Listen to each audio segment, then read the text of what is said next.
جو مکتب اہل بیت سے وابستہ ہے، درود بھیجیے۔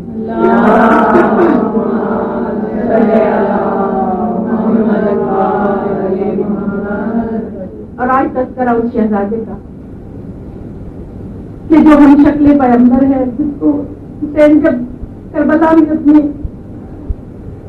بھیجنے لگے اذن دیا تو دعا کی، پروردگار میں آج اس وقت اس کو تیری بارگاہ میں قربانی کے لیے بھیج رہا ہوں، جو شکل میں، صورت میں، رفتار میں، گفتار میں تیرے رسول کے مشابہ ہے، کہ جب مجھے زیارت کا اشتیاق ہوتا تھا تو میں اس کی شکل دیکھ لیا کرتا تھا۔ یہ وہ شہزادہ ہے کہ جس کو شہزادی زینب نے پرورش کیا ہے، یہ وہ شہزادہ ہے کہ جس کو دیکھ کر اہل حرم خوش ہوتے ہیں، یہ وہ شہزادہ ہے کہ ہر بیوی کی آنکھ کا تارا ہے۔ جب حسین کے بھائی نے شانے کٹا لیے، جب حسین کے بھائی حسین سے دور ہو گئے، جب حسین کے بھائی کی شہادت ہوئی، میرے مولا کی کمر ٹوٹ گئی کہ مولا نے استغاثہ بلند کیا، جناب علی اکبر تڑپ گئے، والدہ کے پاس گئے، اجازت طلب کی، انہوں نے کہا پھوپھی سے اجازت طلب کرو کہ وہ تمہاری مادر گرامی ہے۔ پھوپھی کے پاس گئے اور پوچھا پھوپھی اماں ایک سوال کرتا ہوں کہ کیا آپ کا مرتبہ بلند ہے یا میری دادی جناب فاطمہ زہرا کا مرتبہ بلند ہے؟ بیوی نے کہا، اور جوڑی بیوی نے کہا میں کہا میں ان کے قدموں کے برابر نہیں، وہ خاتون جنت ہے، وہ سیدۃ النساء العالمین ہے۔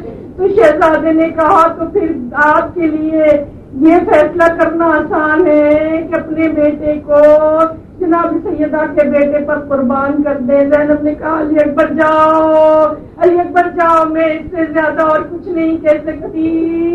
میدان کی طرف چلنے لگے، میرے مولا نے کہا علی اکبر مڑ مڑ کے دیکھتے جانا، جب تک میری نظر ساتھ دے گی میں تمہاری شکل دیکھنا چاہتا ہوں۔ گھوڑے پر سوار ہو کے گئے، محسوس کیا کوئی پیچھے پیچھے دوڑتا آ رہا ہے، مڑ کر دیکھا تو بوڑھا باپ ٹھوکریں کھاتا آ رہا ہے۔ علی اکبر گھوڑے سے اتر گئے اور کہا بابا آپ نے تو رخصت کر دیا تھا، آپ نے تو رخصت کر دیا تھا۔ میرے مولا نے کہا علی اکبر تم صاحب اولاد نہیں ہو کہ اگر تمہارا کوئی تمہارے جیسا بیٹا ہوتا تو تمہیں پتہ چلتا کہ ایسے وقت میں باپ کے اوپر کیا گزرتی ہے، ایسے وقت میں باپ پہ کیا گزرتی ہے۔ میدان کی طرف جا رہے تھے، وہ جنگ کی رجز پڑھا، وہ جنگ کی کہ پشتوں کے پشتے لگا دیے۔ شجاعت میں حسین کے فرزند نے اپنے لوہا منوایا، لیکن تھوڑی دیر میں پیاس کا غلبہ ہوا، واپس آئے بابا پیاس مارے ڈالتی ہے، تھوڑا سا پانی مل جاتا تو آپ اپنے بیٹے کی جنگ دیکھتے کہ میں کیسے جنگ کرتا ہوں۔ فرزند رسول رو دیے، فرمایا بیٹا تو جیسا بیٹا مجھ سے پانی مانگے اور میں نہ دے سکوں، اپنی زبان میرے منہ میں ڈالنا۔ علی اکبر نے اپنی زبان مولا کے منہ میں ڈالی، گھبرا کر فوراً باہر کھینچ لی اور کہا بابا جان آپ کی زبان تو میری زبان سے بھی زیادہ خشک ہے۔ فرمایا بیٹا جاؤ، انگوٹھی منہ میں ڈالی، نانا کی انگوٹھی منہ میں ڈالی اور کہا جاؤ تمہیں نانا سیراب کریں گے، ساقی کوثر کے بیٹے ہو، جاؤ تمہیں سیراب کریں گے۔ علی اکبر میدان میں دوبارہ گئے، حسین جنگ دیکھ رہے ہیں۔ زینب نے فضا کو در خیمہ پر کھڑا کر دیا اور کہا کہ تم حسین کے چہرے کی طرف دیکھتی جانا اور مجھے علی اکبر کی خیریت بتاتی جانا۔ اور فضا لمحہ لمحہ کا حال شہزادی کو بتا رہی ہے کہ اتنے میں آواز آئی، یا بتا حضرکنی السلام علیکہ یا ابا عبداللہ۔ امام گرتے پڑتے گھٹنوں کے بل کربلا کی سرزمین میں اپنے لخت جگر کی لاش تلاش کر رہے ہیں۔ آنکھوں کی بینائی ختم ہو چکی ہے، کچھ نظر نہیں آتا، دشتے بلا میں گم علی اکبر کی لاش ہے، فرزند فاطمہ کو پسر کی تلاش ہے، ڈھونڈا ہوں میں نکلا ہوں میں شہید پسر کی تلاش میرے درے یکتا کی لاش کو امام لاش پر پہنچے، دیکھا کہ سینے میں نیزے کی ہنی پھنسی ہوئی ہے، یا علی کہہ کے نیزہ نکالا، علی اکبر کا آخری وقت ہے، لاشیں کو خیمے کی طرف لا رہے ہیں، کیسے اٹھائی ہوگی لاش علی اکبر میرے والا، کیسے اٹھائی ہوگی، خیمے میں لائے، خیمے میں لا کے لٹایا، لعنت اللہ علی القوم الظالمین۔